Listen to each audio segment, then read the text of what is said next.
नमस्कार दोस्तों, बहुत बहुत स्वागत है आप सभी का हमारे इस YouTube चैनल स्टडी वायर में। दोस्तों, जैसा कि आपको पता है कि हम मध्य प्रदेश के भौगोलिक क्षेत्र का अध्ययन कर रहे हैं, जिसके अंतर्गत हमने यह पढ़ा था कि मध्य प्रदेश को भौगोलिक दृष्टि से 7 क्षेत्रों में विभाजित किया गया है, जिसके अंतर्गत हमने 6 क्षेत्रों का अध्ययन कर लिया है। आज हमारा अंतिम पार्ट होगा, जिसके अंतर्गत हम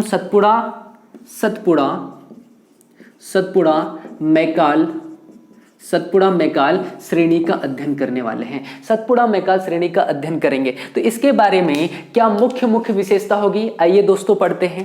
देखिए, सतपुड़ा मैकाल श्रेणी, देखो आपको यहाँ पर जब मैंने आपको नर्मदा सोन घाटी पढ़ाई थी तो यहाँ से एक क्रम बताया था दोस्तों। देखो, सबसे ऊपर होता है विंध्याचल पर्वत श्रृंखला, उसके मध्य में नीचे होता है नर्मदा सोन घाटी और उसके दक्षिण में क्या होता है, सतपुड़ा पर्वतमाला। तो सतपुड़ा पर्वतमाला के बारे में एक विशेषता यह है कि यह पहले तो नर्मदा के दक्षिण में है। ठीक है, समझ में आ रहा है, नर्मदा के दक्षिण में है। दूसरी विशेषता होगी एमपी की दक्षिणतम सीमा का निर्धारण। ठीक है, मध्य प्रदेश की दक्षिणतम सीमा का निर्धारण कौन सी पर्वत श्रृंखला करती है, तो आप बताओगे सतपुड़ा मैकाल पर्वत श्रृंखला। समझ पा रहा है। तीसरी अगर विशेषता की बात करें दोस्तों, तो सतपुड़ा मैकाल श्रेणी का हम अगर क्षेत्रफल की बात करें या फिर प्रतिशतता की बात करें, प्रतिशत में कितना क्षेत्र कवर करता है, तो 11%। ठीक है, क्योंकि अगर मध्य प्रदेश के संपूर्ण क्षेत्रफल को हम 100% माने तो 100% में से सतपुड़ा मैकाल श्रेणी कितने प्रतिशत कवर करेगी, 11%। ठीक है, अब सतपुड़ा मैकाल श्रेणी की अगली विशेषता की बात करें, समझना दोस्तों, सतपुड़ा मैकाल पर्वत श्रृंखला को कुछ इसकी उप श्रृंखला भी पाई जाती है, जिसके अंतर्गत हम पढ़ते हैं ग्वालीगढ़ श्रेणी। ठीक है, और कोई है, बिल्कुल है। इसके अंतर्गत हम पढ़ेंगे महादेव की पहाड़ी। इसी के अंतर्गत पढ़ेंगे हम दोस्तों राजपीपला की पहाड़ी। ठीक है, और इसी के अंतर्गत पढ़ेंगे हम मैकाल पर्वत श्रृंखला। तो सतपुड़ा पर्वत श्रृंखला जो है यह 4 मुख्य भागों में विस्तृत है, जिसके अंतर्गत हम ग्वालीगढ़ पहाड़ी पढ़ेंगे, महादेव पहाड़ी पढ़ेंगे, राजपीपला की पहाड़ी पढ़ेंगे और मैकाल पर्वत श्रृंखला का अध्ययन करते हैं। किसके अंतर्गत, सतपुड़ा मैकाल पर्वत श्रृंखला के अंतर्गत। ठीक है, अब देखो सतपुड़ा मैकाल पर्वत श्रृंखला ये जब कंप्लीट हो जाएगा तो इसके पश्चात मैं आपको पढ़ाऊंगा मध्य प्रदेश में कहां कौन से क्षेत्र में कौन सी पर्वत श्रृंखला विद्यमान है, तो इसके बारे में पूरी हम डिटेल देखेंगे। चीजें समझ में आ रही है आप लोगों को। ठीक, अब अगली चीज समझो दोस्तों, जो सतपुड़ा पर्वत श्रृंखला है, सतपुड़ा पर्वत श्रृंखला में एक जगह जिसका नाम होता है अमरकंटक। सतपुड़ा पर्वत श्रृंखला में एक जगह है जिसका नाम क्या है, अमरकंटक। और ये अमरकंटक से 3 नदियों का उद्गम होता है। कितनी नदी का उद्गम होगा, 3 नदी का उद्गम होगा भाई, 3 नदी का उद्गम होगा। अमरकंटक से नर्मदा नदी का उद्गम होता है, अमरकंटक से जोहिला नदी का उद्गम होता है, अमरकंटक से सोन नदी का उद्गम होता है। तो अमरकंटक से मध्य प्रदेश में 3 नदियों का उद्गम होगा। कौन सी, नर्मदा, सोन और जोहिला। अब दोस्तों इस बात को ध्यान से समझिए आप लोग की जो जोहिला नदी ये सहायक नदी है किसकी, ये तो सहायक नदी है। किसकी सहायक नदी भाई, सोन की सहायक नदी है। और जो नर्मदा नदी है यह मध्य प्रदेश की सबसे बड़ी नदी है और भारत की 5वीं सबसे बड़ी नदी है, जो विंध्याचल पर्वत श्रृंखला और सतपुड़ा पर्वत श्रृंखला के मध्य में भ्रंश से प्रभावित होती है। और बड़ी नदियों की अगर चर्चा करें तो भारत में मुख्यतः 2 बड़ी नदी है, जिसका प्रवाह क्षेत्र पूर्व से पश्चिम की ओर होता है। जिसका कौन सी नदी हो जाएगी, नर्मदा नदी और ताप्ती नदी। अभी हम आगे ताप्ती नदी का भी उद्गम पढ़ेंगे कि इसका उद्गम कहां से होता है, सतपुड़ा के ही एक भाग से होता है। इसका अध्ययन हम आगे पढ़ेंगे। चीजें समझ में आ रही है आप लोगों को, समझ पा रहे हो कि नहीं भाई आप लोग। ठीक, अच्छा, अब सतपुड़ा पर्वतमाला के बारे में और कुछ इंपॉर्टेंट है, हाँ इसके बारे में समझ लो भाई। महादेव की पहाड़ी के बारे में, महादेव की पहाड़ी के बारे में क्या कुछ विशेषता है? बिल्कुल, महादेव की पहाड़ी जो है दोस्तों, ये पचमढ़ी में है। कहां पर? पचमढ़ी। पचमढ़ी किस जिले के अंतर्गत आता है? तो याद रखना, होशंगाबाद। होशंगाबाद किस जिले के अंतर्गत आता है भाई? होशंगाबाद। इसकी विशेषता यह होती है कि पचमढ़ी में महादेव पर्वत श्रृंखला में मध्य प्रदेश की सबसे ऊंची चोटी है, ऊंची चोटी है। इस ऊंची चोटी का नाम होता है दोस्तों धूपगढ़। धूपगढ़, ठीक है। और ये धूपगढ़ की ऊंचाई होती है, अगर इसकी ऊंचाई की चर्चा करें तो 1352 मीटर। शायद ये चीज तो मैंने आपको कल भी बताई थी, ठीक है। तो ये हमने अध्ययन किया किसका? सतपुड़ा पर्वत श्रृंखला का, ठीक है। अब इसके पश्चात हम मध्य प्रदेश के पर्वत के बारे में अध्ययन करेंगे, जिसमें वापस से हम सतपुड़ा पर्वत श्रृंखला के बारे में अध्ययन करने वाले हैं। पहले तो ये जो मुख्य विशेषता पढ़ी हमने सतपुड़ा की, वो लिख लीजिए भाई, और जिन्हें नहीं लिखना है स्क्रीनशॉट लीजिए आप लोग।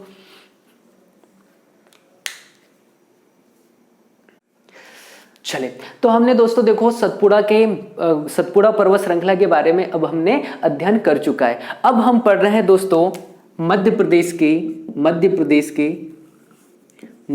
के पर्वत। मध्य प्रदेश के पर्वतों की हम चर्चा करेंगे। दोस्तों समझिए कि अगर हम मध्य प्रदेश के पर्वतों का अध्ययन करें तो मध्य प्रदेश में मुख्यतः 2 पर्वत पाए जाते हैं। मुख्यतः 2 पर्वत है, बड़े पर्वत है, इसलिए 2 को विभाजित कर रहे हैं, हालांकि इनके उप पर्वत भी होंगे। 2 पर्वत मुख्यतः कौन कौन से होंगे भाई? सबसे पहला होगा विंध्याचल पर्वत श्रृंखला, विंध्याचल पर्वत श्रृंखला। और जो दूसरा पर्वत होगा दोस्तों, इसका नाम होगा सतपुड़ा पर्वत श्रृंखला, ठीक है। तो मुख्यतः कितने पर्वत श्रृंखला के अध्ययन करने वाले हैं हम लोग? विंध्याचल पर्वत श्रृंखला और सतपुड़ा पर्वत श्रृंखला का अध्ययन करेंगे। चीजें समझ में आ रही है आप लोगों को? तो चलो, मध्य प्रदेश के पर्वत श्रृंखला के ही श्रेणी में हम सबसे पहले अध्ययन करने वाले हैं किसका? विंध्याचल पर्वत श्रृंखला का, ठीक है। तो यहां पर पहले तो मैप से देख लीजिए आप लोग, विंध्याचल पर्वत श्रृंखला कहां पर है? देखिए यहां पर मैं लिख रहा हूं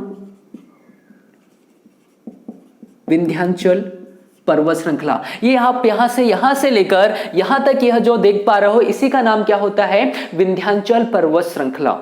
क्या नाम होगा भाई? विंध्याचल पर्वत श्रृंखला। पहले विंध्याचल पर्वत श्रृंखला के बारे में कुछ विशेषता क्या होगी ये समझो। जो विंध्याचल पर्वत श्रृंखला है दोस्तों, पहली विशेषता यह होगी विंध्याचल पर्वत श्रृंखला की कि यह एक अवशिष्ट पर्वत का उदाहरण है। अवशिष्ट पर्वत का उदाहरण है। अवशिष्ट पर्वत क्या होता है दोस्तों? जिसकी ऊंचाई पहले प्राचीन काल में अधिक थी, परंतु अपरदन के कारण इसकी ऊंचाई क्या हो चुकी है? कम हो चुकी है। इस वजह से इसे क्या कहते हैं हम? अवशिष्ट पर्वत कहते हैं। समझ पा रहे हो आप लोग? दूसरी विशेषता क्या होगी, इसके बारे में चर्चा करते हैं। देखिए यहां पर क्या आपको नर्मदा नदी देख पा रहे हो आप लोग? और नर्मदा नदी से अगर आप कंपेयर करोगे विंध्याचल पर्वत श्रृंखला की, तो आप देख पाओगे कि नर्मदा नदी के समानांतर कौन सी पर्वत श्रृंखला है भाई? विंध्याचल पर्वत श्रृंखला है। तो दूसरी विशेषता क्या होगी? नर्मदा नदी के समानांतर है। नर्मदा नदी के समानांतर है। नर्मदा नदी के समानांतर क्या है भाई? विंध्याचल पर्वत श्रृंखला। समझ पा रहे हो? और क्या विशेषता होगी? अगर हम तीसरी विशेषता की चर्चा करें दोस्तों, तो तीसरी विशेषता देखो क्या हो जाएगी यहां पर। आपने क्या कभी हिमालय पर्वत श्रृंखला का नाम सुना है? हिमालय पर्वत श्रृंखला जो है यह विश्व की सबसे नवीन पर्वत श्रृंखला का उदाहरण प्रस्तुत करती है ना। विश्व की नवीन पर्वत श्रृंखला का उदाहरण प्रस्तुत करते हो, और इसी को आप मोड़दार पर्वत भी कह सकते हो। वहीं अगर हिमालय पर्वत श्रृंखला से इसका कंपेयर करें तो ध्यान रखना हिमालय से प्राचीन है। क्या है? हिमालय से प्राचीन होगा। हिमालय से प्राचीन है क्या? विंध्याचल पर्वत श्रृंखला। क्या समझ पा रहे हो आप लोग? विंध्याचल पर्वत श्रृंखला के बारे में चीजें समझे भाई आप लोग? चले आगे पढ़े। चले अब यहां पर आप मैप देखिए थोड़ा। विंध्याचल पर्वत श्रृंखला को कुछ हमने भागों में विभाजित किया गया है, ठीक है।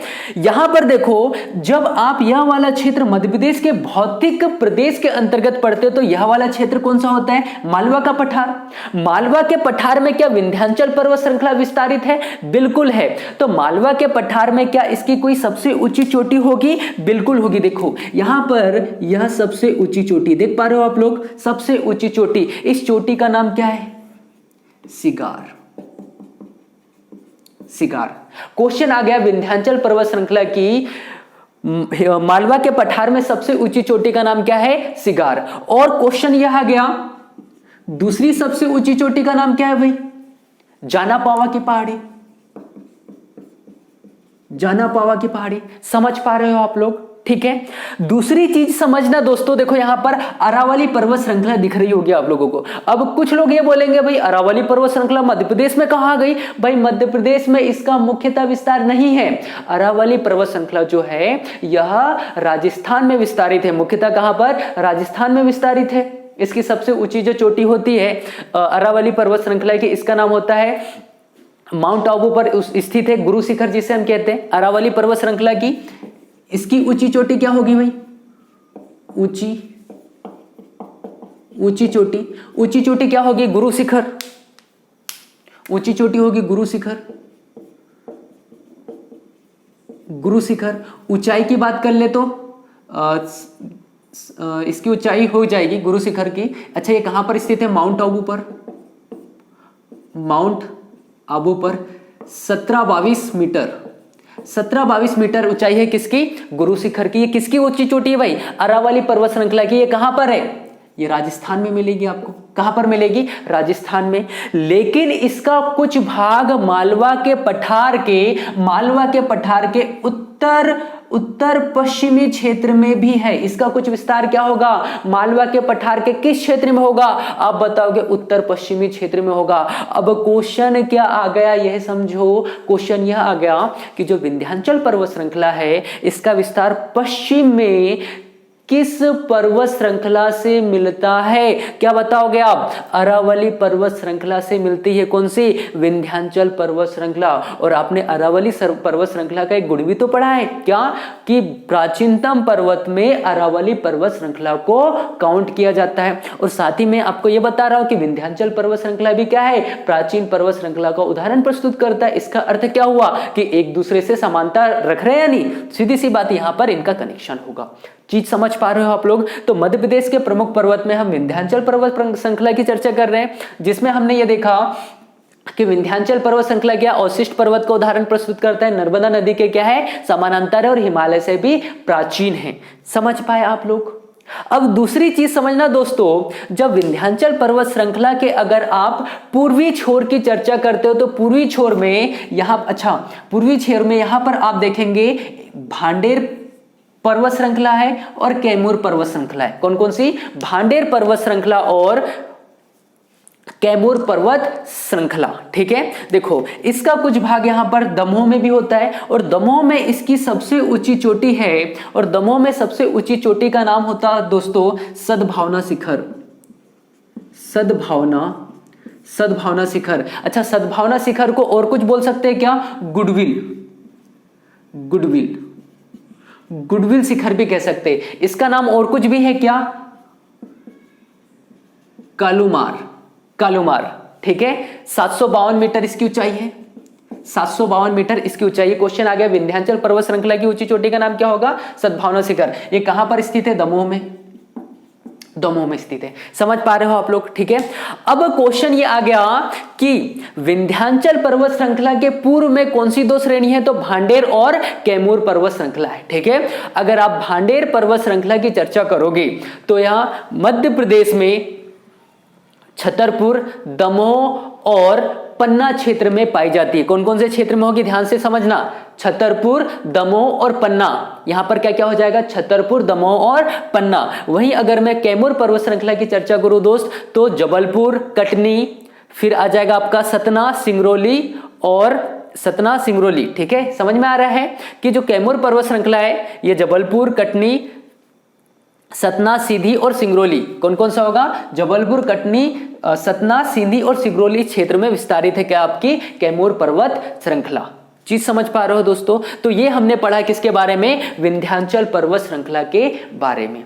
अब हम पढ़ते हैं किसके बारे में? सतपुड़ा पर्वत श्रृंखला के बारे में। पहले आप इतनी चीजें नोट डाउन कर लो भाई, और जिन्हें स्क्रीनशॉट लेना है स्क्रीनशॉट ले सकते हो आप लोग।